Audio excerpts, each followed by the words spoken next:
Hola, ¿cómo están? Buenos días, mi nombre es Georgina Fabro y en esta ocasión les voy a grabar la clase de teórico de control de la expresión de genes para la materia biología celular y molecular de este año 2022. Vamos a revisar algunos de los conceptos centrales. Voy a presentar en pantalla completa el PowerPoint, que también se los voy a dejar en formato PDF en el aula virtual, para que lo puedan ver. Entonces, sobre el control de la expresión de genes, ustedes ya han visto en teóricos anteriores qué es un gen, en dónde está en el cromosoma, cuál es la estructura más o menos de un gen.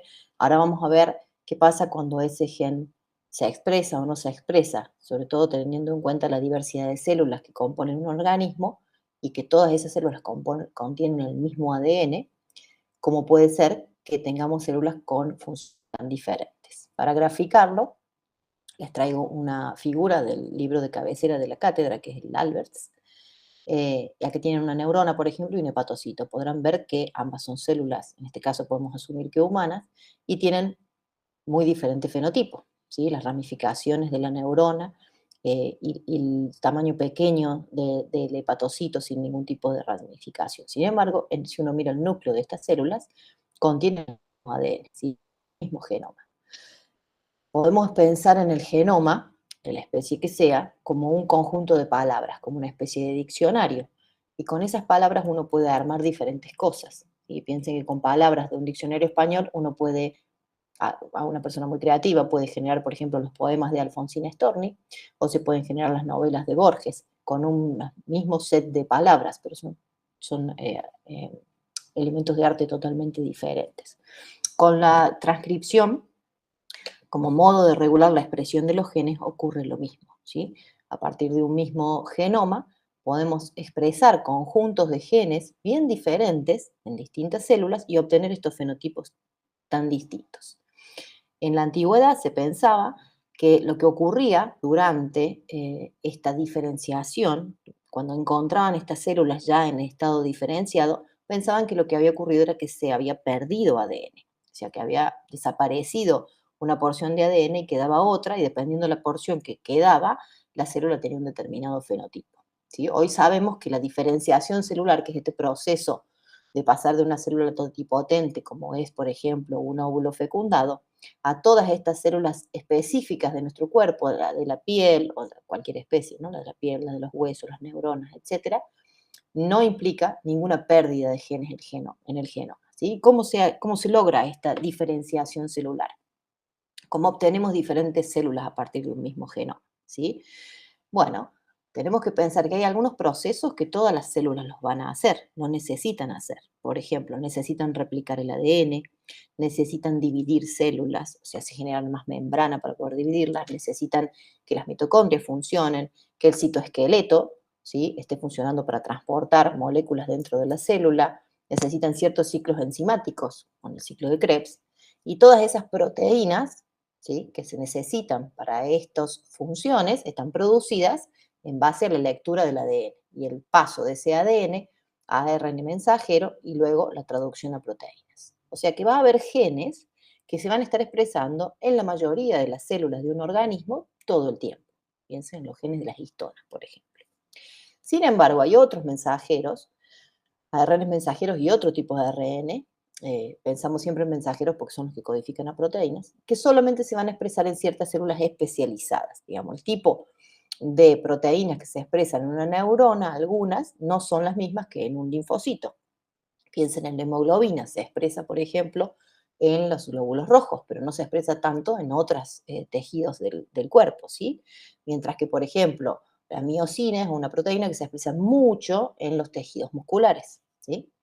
Entonces, esas diferencias de expresión de genes y que terminan en diferencia de expresión de proteínas son los que hacen que las células sean distintas. Se ha calculado que una célula humana típica expresa normalmente entre un 30 y un 60% de los genes que contiene el genoma humano. Más o menos 21.000 de estos genes codifican para mensajeros que luego van a dar lugar a proteínas y unos 9.000 codifican, se les llaman genes en un sentido amplio, para otros ARNs que no son ARN mensajeros. Ya vamos a ver qué tipo de ARN, pero que igualmente son importantes para regular la expresión de los mensajeros. En esta clase vamos a determinar ciertos puntos de control, ¿sí? Donde se puede controlar la expresión de los genes. Vamos a hablar sobre ellos. Lo primero que tenemos que hacer foco es que, lo que mencionamos en la primera diapositiva, el genoma, ¿sí? No pierde partes, no desaparecen genes durante la diferenciación celular. Acá tienen un ejemplo con animales y con plantas, ¿sí? De cómo se puede demostrar esto a nivel experimental. Voy a poner el puntero, esperen un segundo.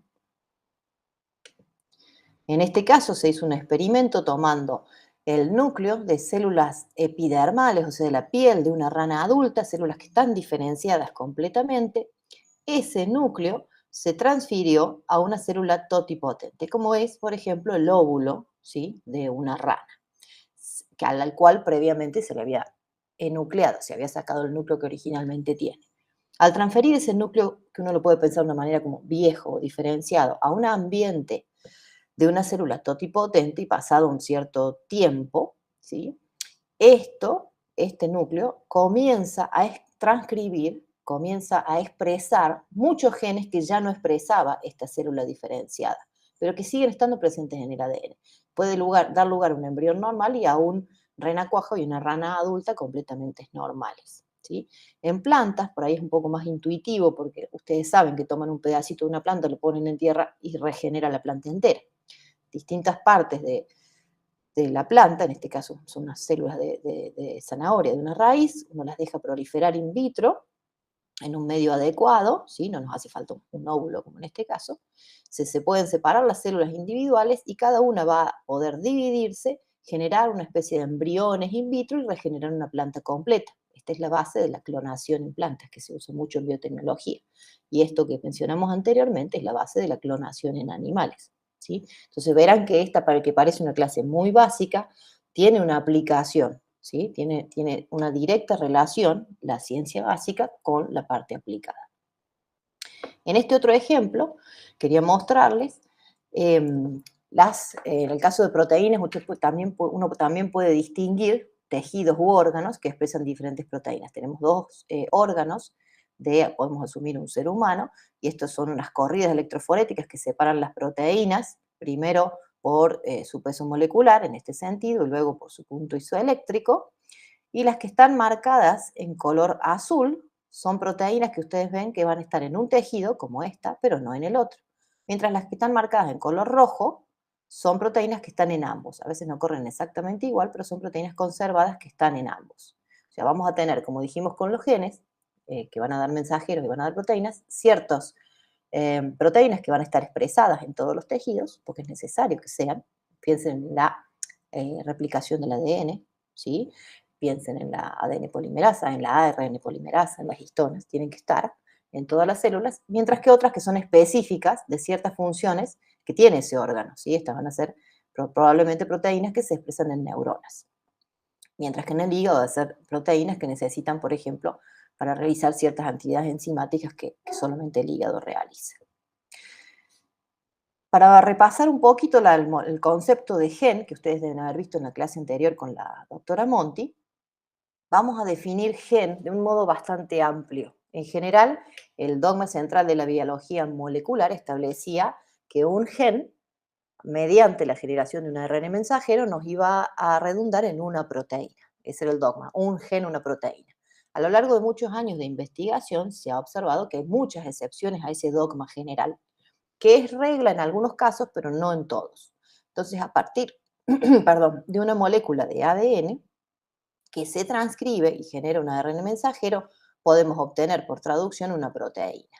Pero también podemos obtener otros tipos de ARN mensajeros a partir del ADN. Tienen que pensar en el ARN ribosomal, que es importante para la traducción de proteínas, ya lo van a ver en la próxima clase. El ARN de transferencia, también importante para la traducción.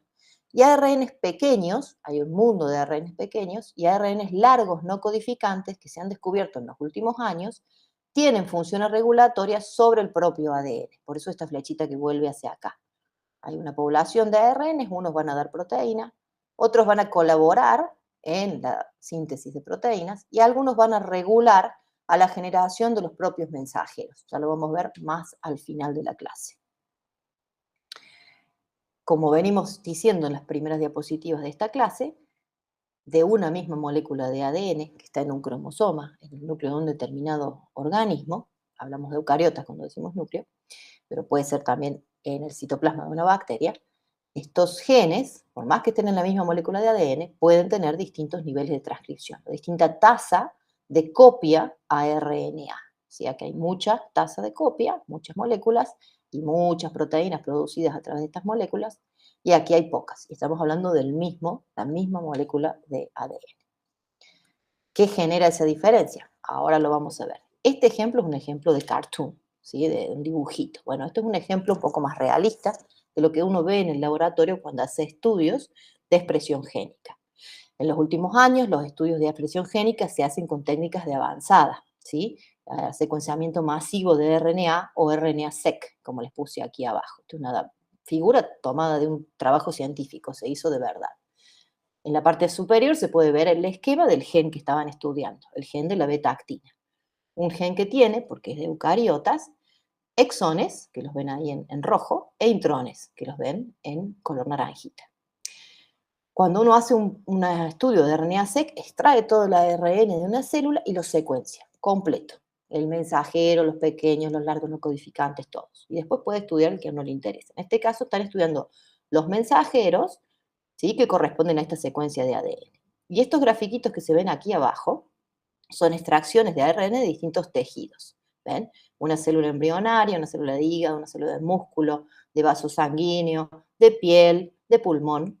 Y ahí ven estas barritas de colores que se ven acá, piensen que son como pilitas de un montón de líneas muy pequeñas, que es la cantidad de lecturas que hubo de ese pedacito de mensajero, o sea, la cantidad de veces que se pudo secuenciar, porque estaba presente.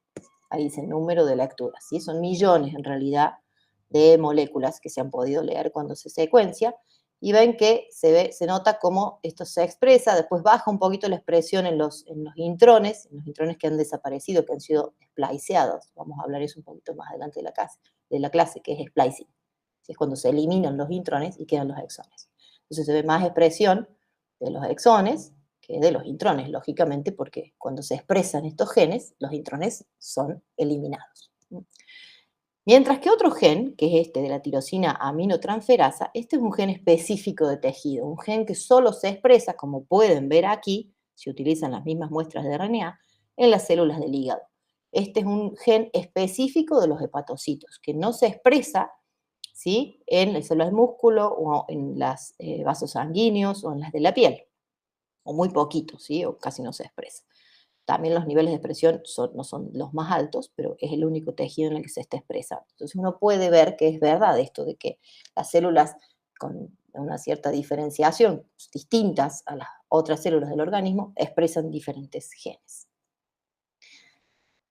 Retomo el hecho de que hay muchos ARN, vuelvo por aquí, para que tengan en cuenta que en esta clase vamos a referirnos mayormente al mensajero, pero tengan en cuenta que no es el único ARN que está involucrado en la regulación de la expresión de genes. El mensajero es sumamente importante porque es el que codifica para proteínas y está sintetizado por la polimerasa 2. Pero el ribosomal y el de transferencia son necesarios, como van a ver en las próximas clases, para que ese ARN mensajero se traduzca a proteína, ¿sí? Si se queda en mensajero, no vamos a tener el fenotipo diferencial que se obtiene cuando en la célula está presente la proteína codificada por ese mensajero. Y después estos otros que tienen estos nombres raros, SN o SNO, y hay muchos más que no están nombrados acá, son ARNs pequeños nucleares. Y muchas veces están involucrados en el procesamiento de los mensajeros, que haya splicing o que no haya splicing, que se degraden o que no se degraden, ya lo vamos a ver un poquito más adelante. Y los largos no codificantes se han descubierto hace poco y también primero se pensó que no tenían función, pero ahora se sabe que pueden tener función en la expresión de los mensajeros, en reclutar a la polimerasa para que se transcriba o no una cierta región.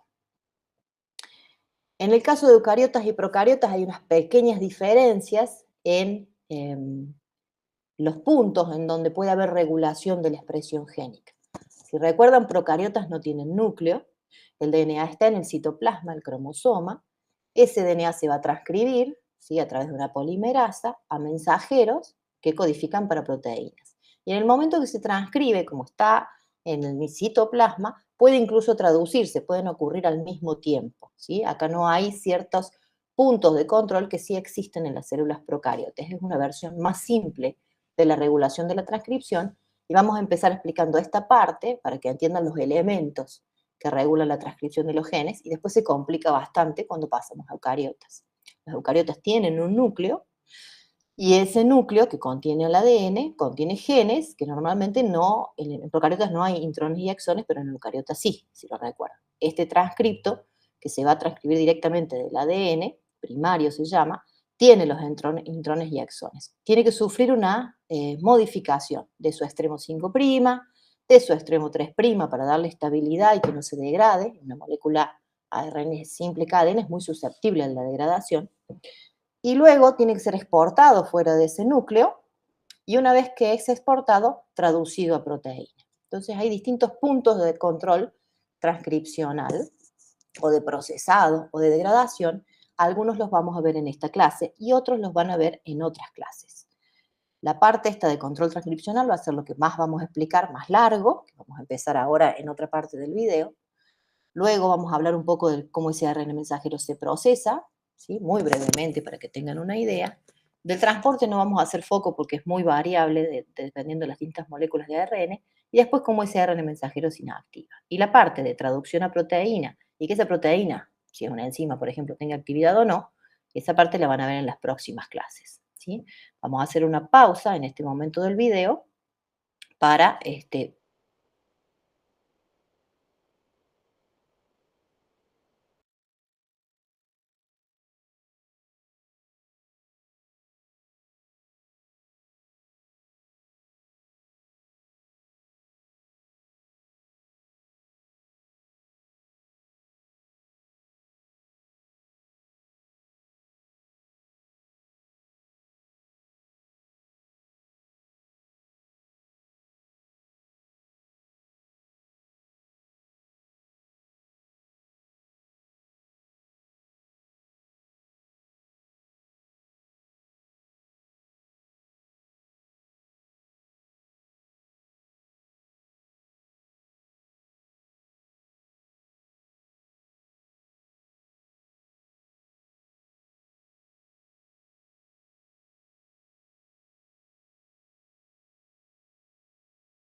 Bien, vamos con la tercera parte de la clase y la última. Vamos a presentar pantalla completa. A ver, un segundo. Vamos a poner el puntero. Esta parte de la remodelación de la cromatina para poder expresar o no genes se las va a dar en más detalle la doctora Conti. ¿Sí? Entonces simplemente quiero introducirles la noción de que el ADN en los eucariotas no está desnudo, no está tan accesible como los procariotas ahí en el citoplasma, sino que está en el núcleo súper enrollado, que viene a ser esta línea roja, sobre los nucleosomas, que son conjuntos de histonas, de proteínas, formando la cromatina. Esa cromatina puede estar más o menos abierta, y eso la hace más o menos accesible a la ARN polimerasa y a que ocurra o no la transcripción. Para que ocurra la transcripción hay que remodelar la cromatina, hay que modificarla, hay que desarmar nucleosomas o bien correrlos a los nucleosomas, que son los dos ejemplos del principio, o bien reemplazar ciertas histonas por otras que hacen que el nucleosoma no se ensamble tan cerrado, el ADN no se ensamble tan apretado sobre los nucleosomas, o bien la célula puede decidir no expresar cierta parte del genoma y cerrar completamente esa cromatina, ponerle marcas a las histonas que están en los nucleosomas para que sean reconocidas, por ejemplo la acetilación, por otras proteínas, otros complejos que mantengan bien cerrada esa cromatina para que no pueda ser transcripta. En el caso de eucariotas, recién vimos procariotas en el video anterior, el nicho de la transcripción también de una determinada secuencia que va a dar lugar a un mensajero depende de lo que hay en su región promotora. En la mayoría de los genes de eucariotas hay una región promotora que contiene lo que se llama una caja TATA. es por TA-TA. Esto es una secuencia en cis, es una zona rica en TA. En esta zona se van a unir ciertos factores de transcripción representados por estos colorcitos verde oscuro o marrón o bueno, verde clarito, ¿sí? Que ven que tienen esos nombres TF, TF es por factor de transcripción, TFD, TDFBP, distintos nombres. Estos se tienen que unir para poder reclutar a la polimerasa. La polimerasa de eucariotas, RNA polimerasa 2, la que transcribe los mensajeros, es una maquinaria muy compleja. No es una proteína sola, es un conjunto de proteínas y necesita todos estos factores basales para poder unirse ella, ¿sí? Recién cuando ellos se reclutan, se une la polimerasa. Estos factores contribuyen a activarla a la polimerasa para que pueda empezar a transcribir. Esto es la transcripción basal. Acá abajo tiene una tablita con los nombres de los elementos cis a los que se unen estos factores de transcripción. ¿Sí? Estas proteínas se unen a estas secuencias. Cuando ven barritas es porque es alternativo. Puede ser una G, una C, pero siempre una G, pero una C, una G, una G, una A, pero siempre una C, una G. Es una que tiene que ver con la conservación de la secuencia, un detalle. Entonces, a estas frecuencias en cis que están en los promotores se unen estos factores de transcripción. Y esto ocurre en la mayoría de los genes. Ahora bien, aparte de esas secuencias conservadas de la maquinaria basal, van a ver que si uno mira un poquito más allá del gen, hacia el final del gen o hacia más adelante del promotor, antes del promotor, incluso a veces dentro de los intrones, se pueden ver que hay otras secuencias reguladoras. Acá están dibujadas estas cajitas verdes. Ven que dicen cis regulatory sequence. Son secuencias regulatorias en cis donde se van a unir distintos reguladores de la transcripción. Este es uno, este es otro, este es otro. Este no se une directamente al DNA, sino por medio de otros dos, llamados coactivadores. Acá también se unen dos y uno por encima.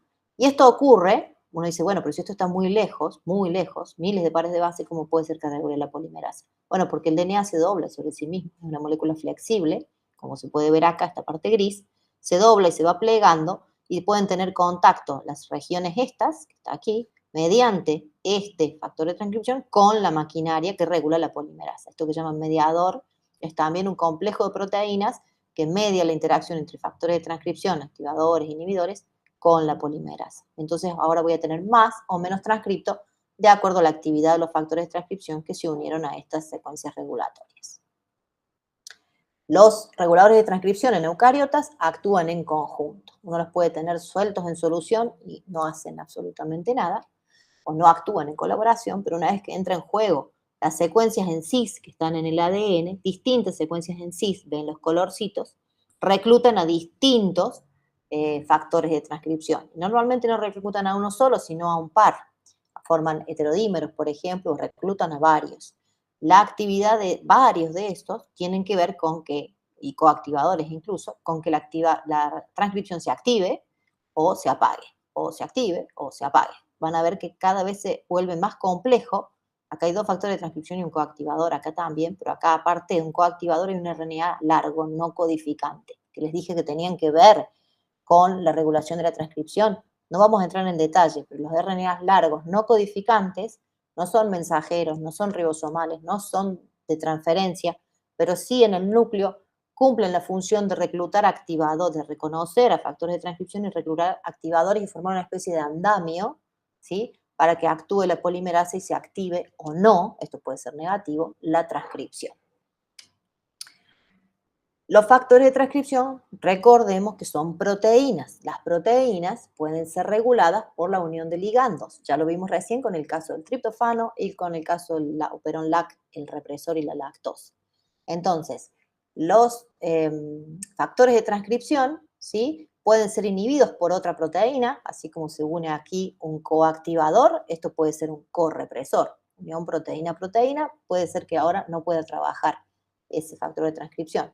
También por la unión a ligando, como vuelvo a repetir, vimos con el caso del triptofano. Por fosforilación, la fosforilación activa o inactiva. Estos inhibidores que se unen a un factor de transcripción y no los dejan trabajar, ¿sí?, son otras proteínas, también pueden ser eliminados por fosforilación o pueden modificar el transporte al núcleo de ese factor de transcripción. Si yo lo saco del núcleo, el factor de transcripción no va a funcionar porque tiene que funcionar adentro del núcleo. Puede ser que los peguen a la membrana y no los dejen soltarse, y tampoco pueden ir al núcleo a trabajar. O pueden que necesiten una subunidad, necesiten un partner, un compañero, para poder actuar sobre el ADN. Muchos de estos factores de transcripción actúan en pares, ¿sí? A veces dos moléculas del mismo son homodímeros y a veces dos moléculas de distintos heterodímeros. Entonces, llegamos a toda esta parte, todo esto que hablamos fue esta primera parte, control transcripcional. Vamos a ver muy brevemente el control del procesado, el mensajero, esto lo van a ver materias más adelante a mayor nivel de profundidad, y si ese mensajero realmente va a llegar a proteína o no va a llegar a proteína. Con respecto al procesado, los mensajeros, y ustedes ya lo deben haber visto en la clase de donde ven ADN, pero lo van a ver también más adelante en genética y demás, los transcriptos a partir de un determinado gen eucariota consisten en exones e intrones. Un transcripto primario va a tener exones e intrones que están mostrados con estas líneas negras. Los exones son las partes que codifican para proteínas. Los intrones no son codificantes, así que hay que eliminarlos. Normalmente los intrones se eliminan todos, pero a veces ocurre que en un tejido se elimina uno y no el otro, o se elimina un exón y no un intrón, o se eliminan esto, por ejemplo, los exones del final y te queda un transcripto más corto. Eso depende de cómo se realiza el splicing. El splicing en español es el corte y empalme. Cortamos los intrones, se salen, pegamos los exones. Lo hace la célula, obviamente, y es un proceso bastante complejo y muy bien regulado. E incluso a partir de un transcripto puedo llegar a obtener no un solo mensajero maduro, sino muchos mensajeros maduros distintos. Este ejemplo, la tropomiosina, muestra eso.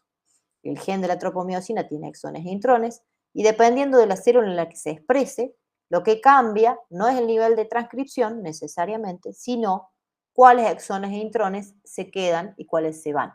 En el músculo estriado tenemos este exón, 1, 2, 3, 4, 5, 6, 7, 8, 9, 10 exones que se empalman y se eliminan 9 intrones. Pero acá en el músculo liso y en el fibroblasto se saltea este último, digamos, exón, y hay un exón más adelante, al final, que se va a transcribir y se elimina este intrón largo. Y en el cerebro tenemos una versión distinta de las otras anteriores. Eso es porque se necesitan variantes ligeramente distintas de una misma proteína, la tropomiosina. Entonces, volviendo a lo que vimos en la primera parte de la clase, del dogma de la biología celular, de que molecular, perdón, de que un gen codifica para un mensajero y da lugar a una proteína, vemos que el splicing alternativo nos saca de ese dogma. No es así, no siempre. Algunas veces sí, pero no otras. Puede haber varios transcriptos alternativos que codifican un set de cadenas polipeptídicas que van a estar muy relacionadas entre sí. Van a' parecidas, pero no iguales. Eso con respecto a la parte de procesado. Menciono simplemente que también en esta parte, en el 3', digamos, de los mensajeros, siempre va a haber una colita de poli A en los RNA mensajeros eucariotas, que es para protegerlo de las exonucleáceas que se lo pueden comer desde ese extremo, y un capuchón de 7-metilguanosina que está en el extremo 5', que también protege de las exonucleáceas. Cuando eso desaparece, por alguna razón, ese cap y esa colita de poli A, estos RNA mensajeros pueden ser degradados. Se degradan desde una punta, se degradan desde la otra, incluso hay endonucleasas que los cortan en el medio. Las exonucleasas comen desde las puntas y las endonucleasas desde el medio. Esa es una manera de eliminar a RNA mensajeros. Si yo lo elimino, no lo voy a estar traduciendo a proteína. O sea, ese gen se expresó en el sentido de que pasó a mensajero, pero no va a llegar a proteína. Y con respecto al silenciamiento génico, que lo van a ver en detalle en materias más adelante, tiene que ver con los RNA cortos, los RNA pequeños. Hay una manera que tienen las células de degradar los transcritos. Por la razón que sea, ya van a ver, hay razones para hacer esto. Después de transcribir algo, degradarlo para que no llegue a proteína. Y tiene que ver con la formación de RNAs pequeños doble cadena. Los RNAs son simple cadena, los mensajeros. Cuando la célula detecta RNAs mensajeros doble cadena, dispara una maquinaria endógena que los degrada. Entonces, RNAs pequeños doble cadena se vuelven un marcado, un sistema de etiquetado de mensajeros más largos, y esta sección doble cadena es reconocida como algo aberrante y son degradados. Y la otra manera en la que puede ocurrir que un ARN mensajero no llegue a proteína es que sea secuestrado. En los cuerpos P-bodies o en gránulos de estrés, se pueden secuestrar mensajeros para utilizarlo más adelante. O sea, ante un estrés a veces las células secuestran los mensajeros, los dejan inactivos sin transcribirse hasta que pase el estrés y luego de eso vuelven a activar la traducción de proteínas. ¿sí? Pero no los degradan, simplemente los dejan inactivos, secuestrados en ciertas partes de la célula.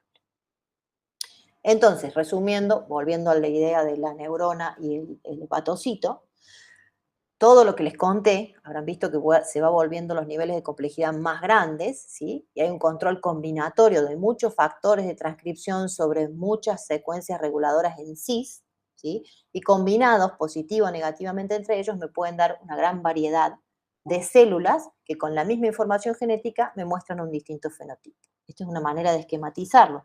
A partir de una célula embriónica se induce la expresión de un factor de transcripción, el 1. Ese factor de transcripción 1, ¿sí? Cuando se dividen, queda en este citoplasma y empieza a activar genes en esta célula, pero no en esta. Luego se induce la transcripción de los factores 2 y 3, pero de vuelta, no en todas las células, en una sí, en otra este otro, en otra ambos, en otra otros dos, y cada combinación de estos factores de transcripción que regulan muchos genes, cientos de genes a veces, puede darme como resultante la célula G, la célula H, esto puede ser hueso, hígado, células de la sangre, una neurona, ¿sí? Todas células que tienen distintos fenotipos, ¿sí? Están diferenciadas en una célula de la piel, que es muy distinta a un glóbulo rojo, ¿sí? O experimentalmente, esta es la última, les quiero decir que uno lo puede investigar a esto, no es que lo saca de un libro, lo lee en bibliografía y no puede hacer experimentos para verificarlo. Si se hacen, todo esto que les estoy contando son resultados de investigaciones de muchos años en biología celular y molecular. Por ejemplo, en el caso de la drosófila, la mosca, que es un modelo de estudio, en el embrión, esto vendría a ser como el embrión de la mosca, ¿sí? Se conocen ciertas células que dan lugar después cuando diferencian, en este momento están indiferenciadas, pero se sabe que esas células de ese lugar del embrión van a dar lugar al ojo. Y otras células vecinas. Y si uno logra expresar los factores de transcripción que se expresan acá en esta otra zona, por ejemplo, por transgénesis, introduciendo los genes de factores de transcripción de esta zona en esta zona, se logra que se formen ojos en las piernas. Obviamente esto no tiene una utilidad, es una prueba de concepto, pero me indica que cuando yo conozco lo suficiente sobre qué factor de transcripción es clave para formar ojos, si yo lo expreso en otra parte, en otras células, puedo formar ojos en otro lado. A nivel de células de mamífero, esto se utiliza, por ejemplo, para inducir que células indiferenciadas o fibroblastos, ¿sí? Células de la parte de la dermis, de la piel, que se cultivan muy bien, si uno les introduce 3 factores de transcripción clave, que son estos que están acá, y luego las cultiva en distintos medios, puede regenerar in vitro células musculares, neuronas o células de la grasa, ¿sí? A partir de una misma. ¿Sí? Esto para que tengan una idea de, más bien práctico, para qué sirve conocer la regulación transcripcional de los distintos genes. Es sumamente útil, ¿sí? A nivel de ciencia básica, a nivel de biotecnología, a nivel de salud. Bien, los dejo con este último video que creo que fue el más largo y ante cualquier duda, por favor me escriben o nos vemos en la clase de consulta de la materia. Voy a dejar de grabar, paciencia un segundo, espero que no haya sido demasiado rápido y les repito, cualquier consulta estoy a su disposición por mail o bien a través del Moodle de la materia o en las clases de consulta sincrónicas que vamos a tener. Muchas gracias.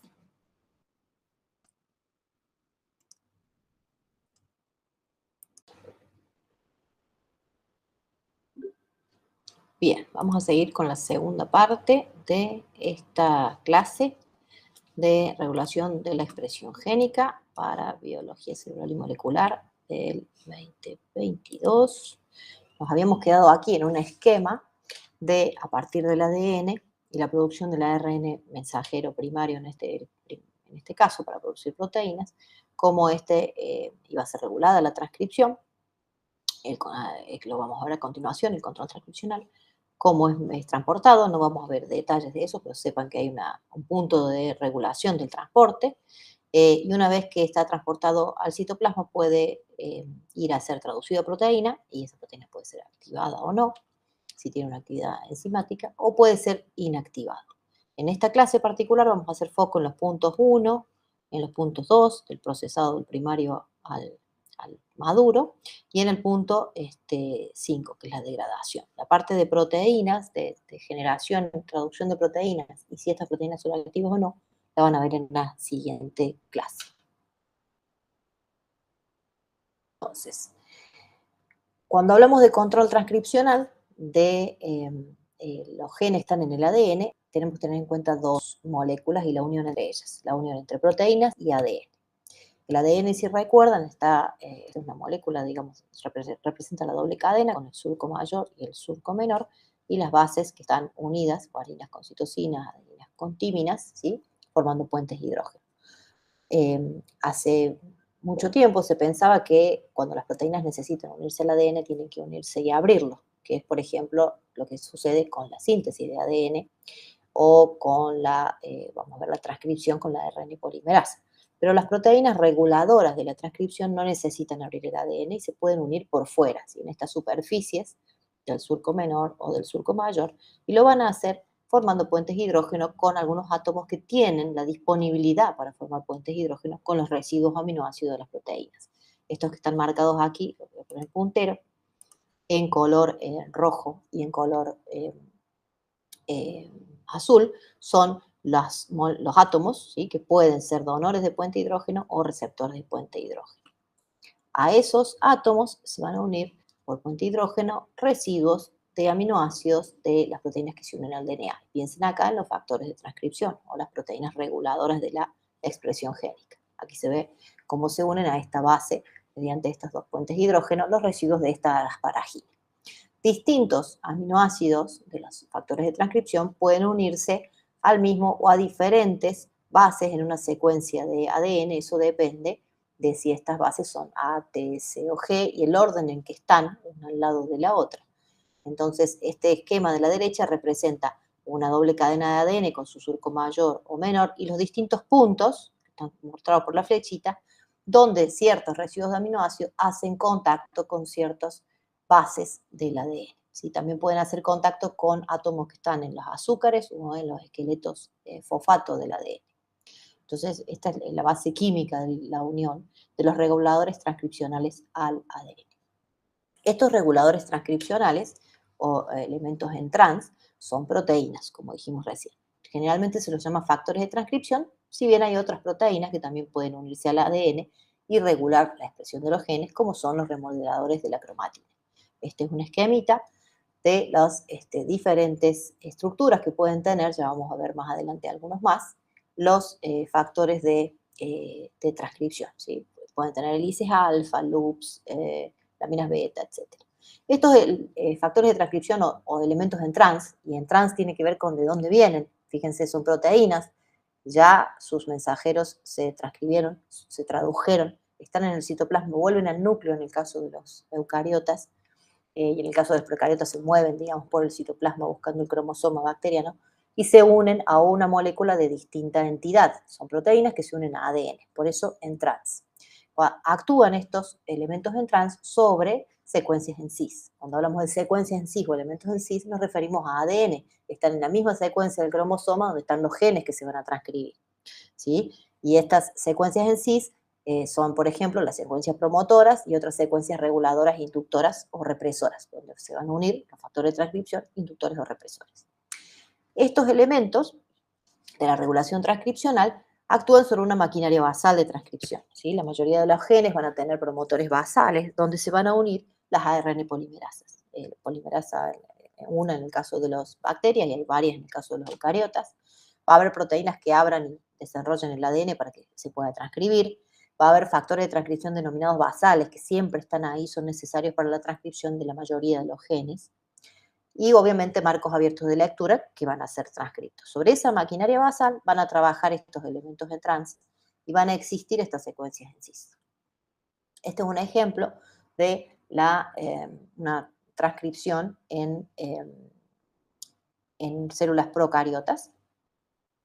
Estas células de bacterias tienen su cromosoma, su ADN, aquí está representado una porción, doble cadena, sus extremos 5', 3', las ambas cadenas, y una zona que va a ser transcripta, ¿sí? Para generar un mensajero que luego genere proteína. Esa zona que va a ser transcripta tiene un sitio de iniciación y no de terminación, que se ven con los triangulitos verde y rojo.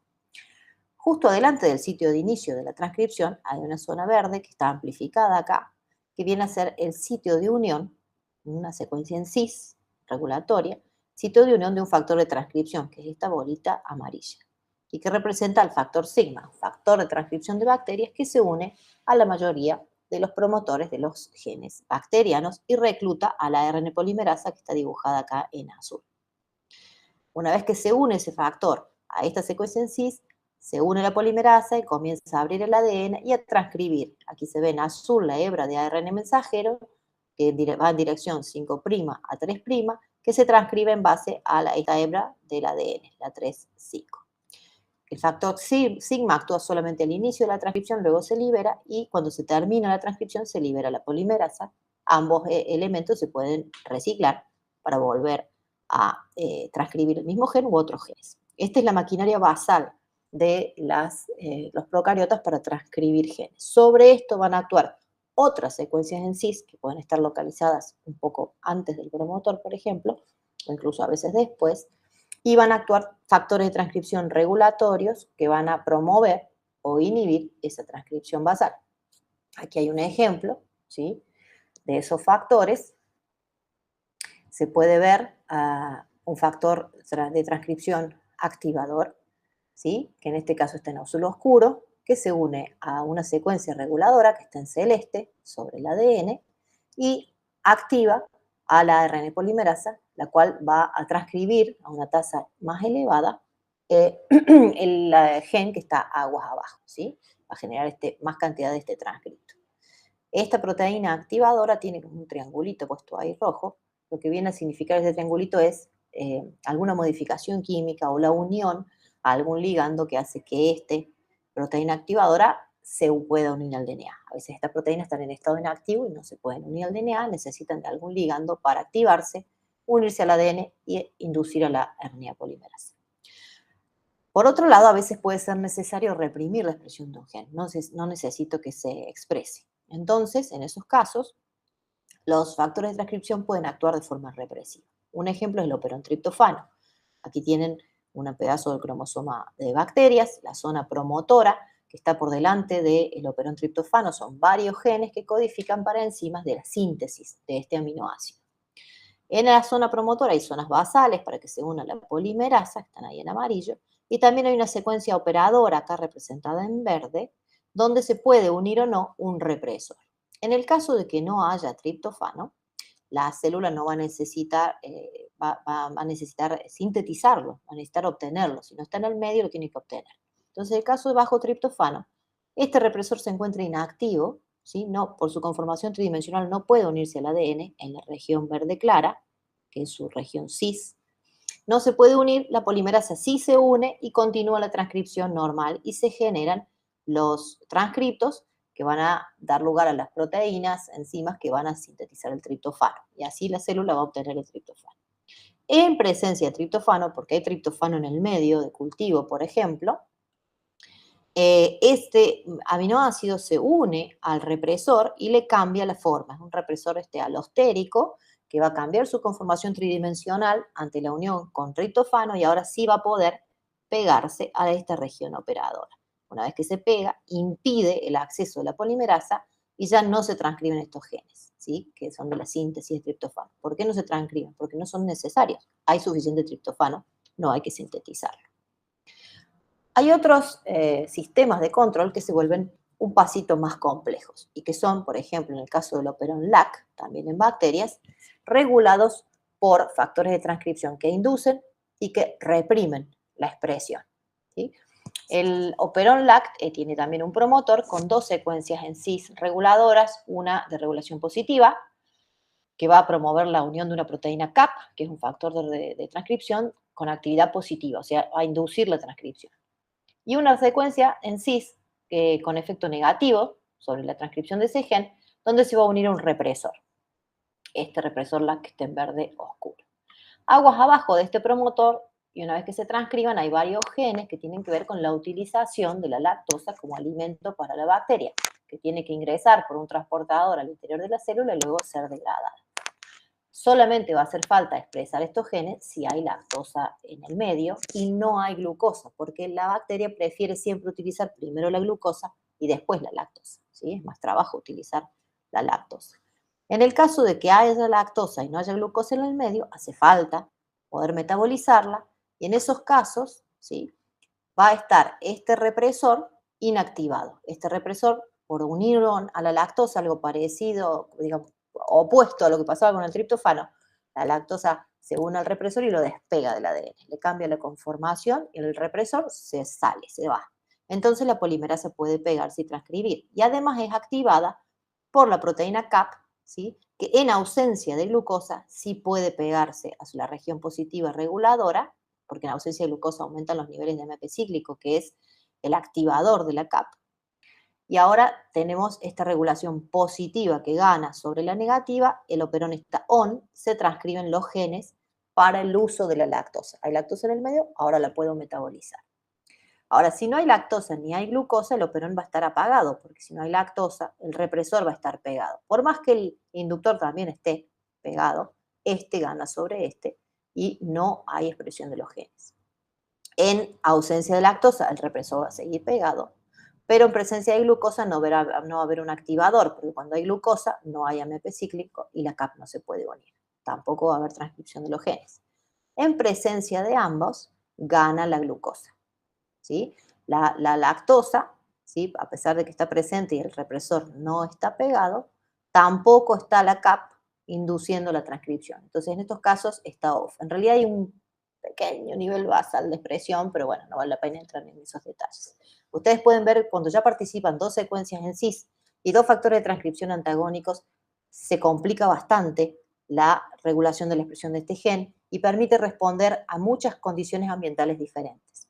Tengan en cuenta que la regulación de la expresión génica de los organismos debe responder a cambios en el ambiente, ¿sí? Vamos a expresar genes en respuesta a la luz, en respuesta a la oscuridad, en respuesta a hormonas, en respuesta al desarrollo, ¿sí? No siempre vamos a expresar los mismos genes en las mismas células todo el tiempo. E incluso ese ambiente puede ser el de la célula de al lado. Si al lado tengo un hepatocito, la célula vecina va a comportarse como hepatocito y no como neurona, ¿sí? Bien, vamos a ver esto un poco más complejo con los eucariotas. En el caso de eucariotas tenemos que tener en cuenta que sus genes son un poquito más complejos. Denme un segundo, quiero verificar que se esté grabando la clase. Necesito volver al Meet, a la reunión, para verificar que se está grabando. Sí, perfecto. Continuamos entonces. Los genes de los eucariotas son más complejos. Tienen exones e intrones, como ustedes ya vieron. Tienen una zona de terminación donde se va a agregar una colita de poli-A una vez que se transcriba al mensajero. Y tienen una región promotora también más compleja. Si uno la divide a la secuencia de un gen típico de eucariota, la secuencia de ADN, en regulador, parte reguladora, parte promotora y parte codificante, bueno, la parte codificante es la que mencionamos recién, está compuesta por exones e intrones, se va a transcribir, generar un mensajero que luego va a procesar los intrones y va a dejar solo los exones. En la región promotora tenemos las zonas conservadas de unión de factores basales de la transcripción, también hay factores basales en eucariotas, que van a reclutar al ARN polimerasa. Esta región no se va a traducir a proteínas. Allí se une la polimerasa y los factores de transcripción basales. Y regiones reguladoras que pueden ser positivas o negativas, que son secuencias en cis, donde se van a unir factores de transcripción, reguladores positivos o negativos, inductores o represores. Los factores de transcripción, ya lo tienen claro, de este teórico lo hemos dicho muchas veces, son proteínas. Hay bastante variabilidad en la estructura que pueden tener estas proteínas. Estas fotitos son simplemente ilustrativas para mostrarle qué forma pueden tener esas proteínas y cómo se unen al ADN. Pueden tener, por ejemplo, hélices alfa, están conectadas una con la otra por un pequeño giro de aminoácidos. Este tipo de factores de transcripción, hélice, giro, hélice, son típicos de procariotas, pero también existen en eucariotas y se unen en esta zona del surco mayor con un borde, digamos, sobre el ADN. Las proteínas dedos de zinc forman un link a través de un átomo de zinc entre láminas beta y hélices alfa, formando esta especie de deditos que también se introducen en los surcos mayores del ADN. Puede haber láminas beta, ¿sí?, que es este caso, de otro tipo de estructura de factor de transcripción, cierres de leucina y demás. Cierres de leucina son dos alfa-hélices largas que son como una tijerita que se une al ADN. Tengan en cuenta que lo que está conservado son las estructuras, el folding, la forma. alfas, hélices, beta, uniones, la forma de los deditos. Pero no significa que la secuencia fina interna de aminoácidos entre distintos factores de transcripción que están clasificados dentro del set de los que son dedos de zinc sea la misma. Vamos a tener muchos factores de transcripción de dedos de zinc, pero no todos se van a unir a las mismas secuencias en cis.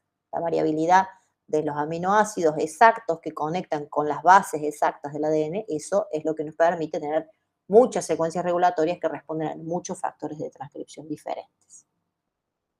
Algo a tener en cuenta, lo vamos a seguir ahora en la tercera parte de la clase, es un nivel más de complejidad que ocurre solo en eucariotas cuando uno quiere transcribir un gen y que tiene que ver con la estructura de la cromatina. Voy a cortar la grabación aquí de la segunda parte y vamos a continuar con la tercera en un momento.